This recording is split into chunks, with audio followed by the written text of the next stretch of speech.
Okay, let's do this. 1 game, 2 hours. Hook me. Time to stop time.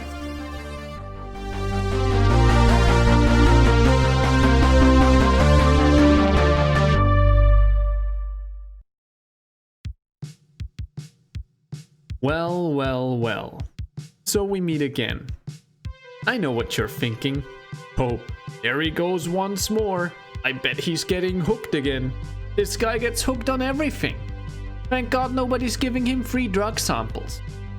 But I'll have you know, you're only seeing the sunny side of it, where everything is just sunshine and rainbows. What you're not seeing is the other side, where I force myself through garbage and in the last minute decide that I can't make a good video on this. No way, no how, not possible. Either because I can't even stand playing 2 hours of it, or because I know that the video would just be too negative to be fun. Sure, negativity is great and all, but if I'm just ranting for 10 minutes, it's gonna be a little bit draining. The way the games for this series are chosen is very seldomly influenced by popularity. Would it have made sense to make a video on Among Us or Fall Guys? Sure, probably. But while they were popular, they didn't seem very intriguing to me, and so I didn't.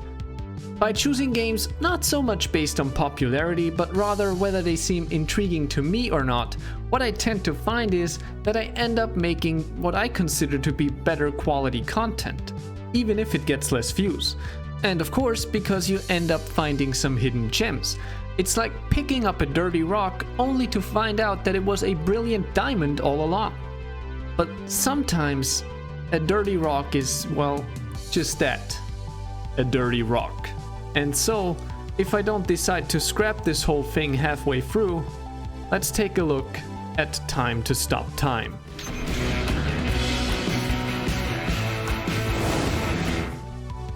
Published by CreativeForge Games and developed by Sicarius, Time to Stop Time is a first-person shooter in which, unsurprisingly, you can manipulate time and have various other superpowers.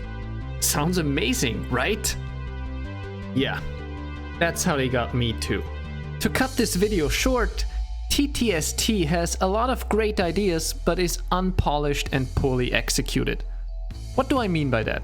Well, for example, I started the tutorial being super excited, of course, only to be greeted by a mixture of key bindings for controller and keyboard, despite no controller even being plugged in. Main menu shows key bindings for a controller. In-game shows key bindings for a controller and a keyboard and mouse. What's gamepad face button left, you might ask? Well, for me that was the E key.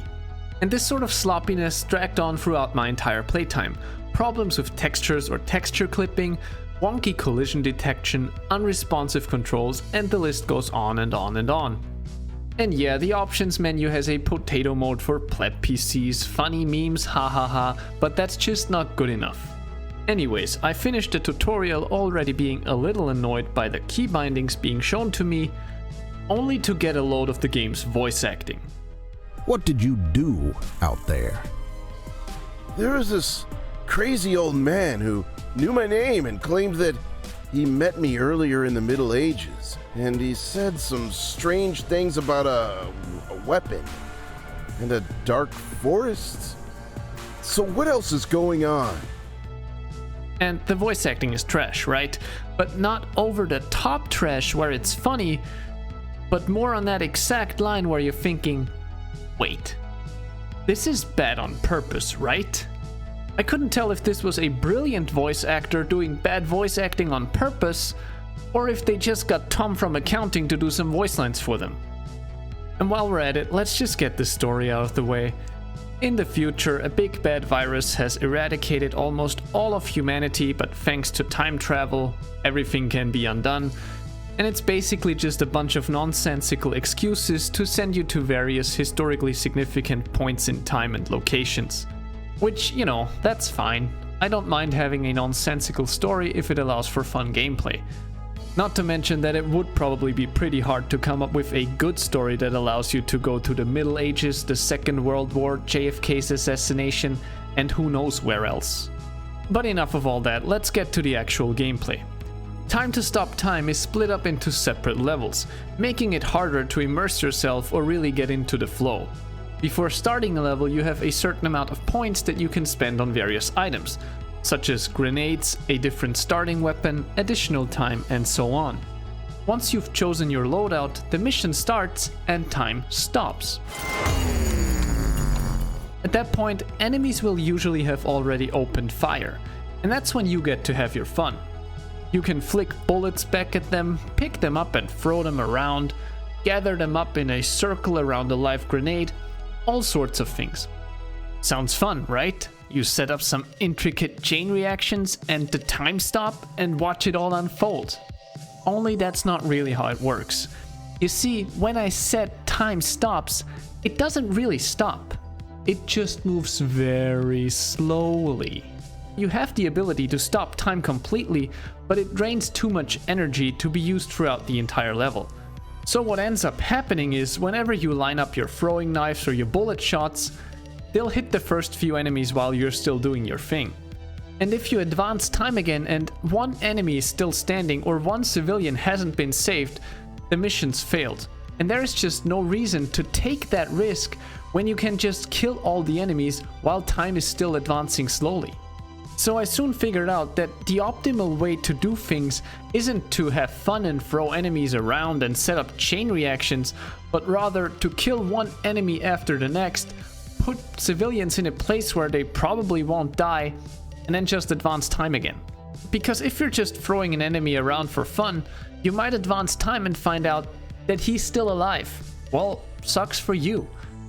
Basically, any funny chain reactions that you're trying to create are an unnecessary risk to take or start happening while you're still going through the level and setting things up.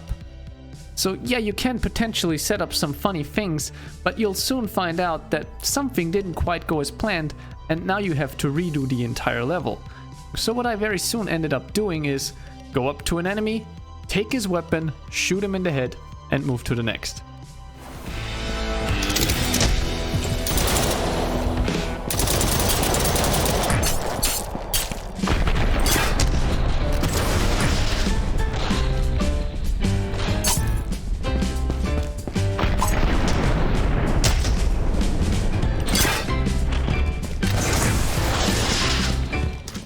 Aside from that, there will often be instances where an enemy shoots at a civilian at the other end of the level.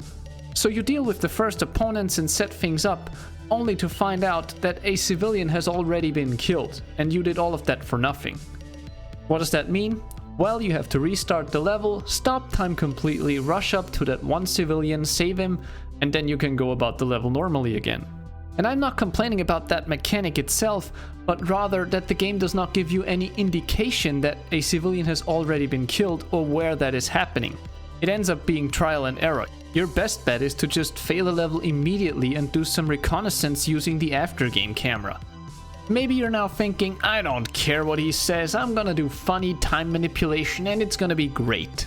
Well, there might just be one additional damper on your fun, because later on the game introduces enemies that can move despite time being stopped. So usually you're gonna get chased through the map until you deal with them. And that's where the next problem arises: difficulty spikes. These are stupid. The difficulty curve in this game is not an upwards trend, it's a freaking roller coaster. The first time you encounter these, you don't get one or two easy ones to get acquainted with the mechanic. No, you're getting 4 tough-ass robots chasing you through the map. But then the next level, 2 simple melee brawlers that basically pose no threat at all. Then a few missions later, frickin' robot armies with giant mechs and lightsabers. So it's consistently inconsistent. It starts off high, then plunges to the ground, and then shoots through the roof. However, at least that aligns with the pacing, because that's all over the place too. Some missions you get no new abilities, others you get 2 or 3 at the same time. All of these issues, combined with the aforementioned technical problems and the general sloppiness, just makes the game feel unrefined, unpolished, clunky, half-assed, whichever suits your fancy.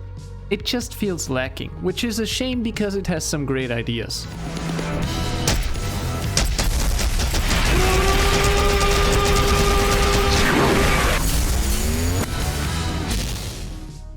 and thus the oh so exciting question arises, did Time to Stop Time get me hooked?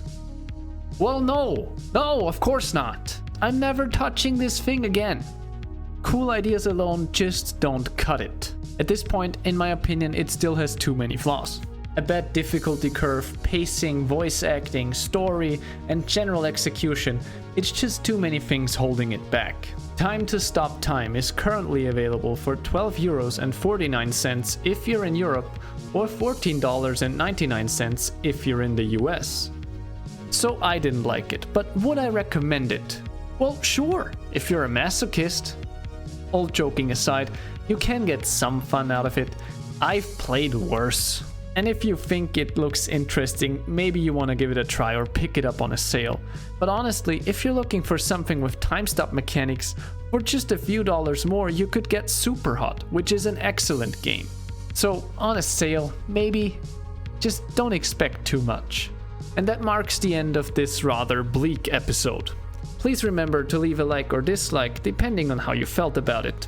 Subscribe if you want to see more, and until then, this is Evolutionz signing out, and I look forward to seeing you in the next one.